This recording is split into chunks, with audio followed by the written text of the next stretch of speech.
Oh, hello. Here he is. Hello. Well, I hope the weather stays fine. So do I. I'm really looking forward to today. It should be fun. Fun? Yes. It's not fun, fishing. It's a sport. Man against beast. Eat or be eaten. Some of the fish on those programmes, you see, can take your hand off. We're not going to the Amazon basin. We're going to Spiggy Lakes. Oh, Spiggy Lakes. Just the mention of that place makes the hairs on the back of my nose stand up.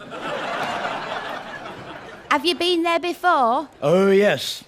I've been to Spiggy Lakes before, all right. Have I never told you the story of the killer pike of Spiggy Lakes? No. Then sit ye down. For the tale I am about to unfold, ye may find hard to comprehend.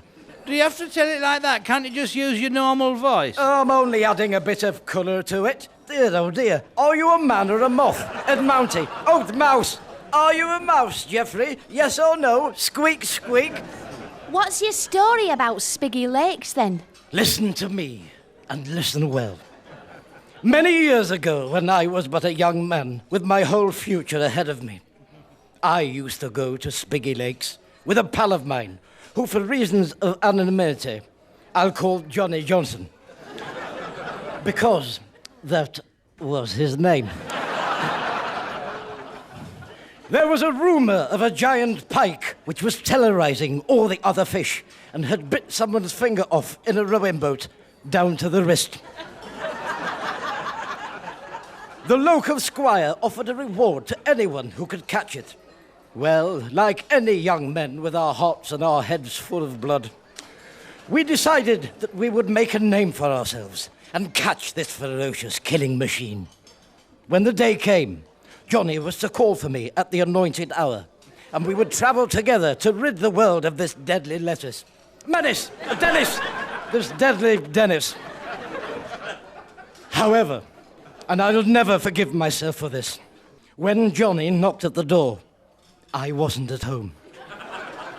You see, I'd been offered a last-minute audition for Oliver at the Broadford Alhambra. All thoughts of the killer pipe were expunged from my head by the fickle promise of theatrical success. Anyway, you'll have to give me a minute. It's very hard for me, this. I really wanted that job.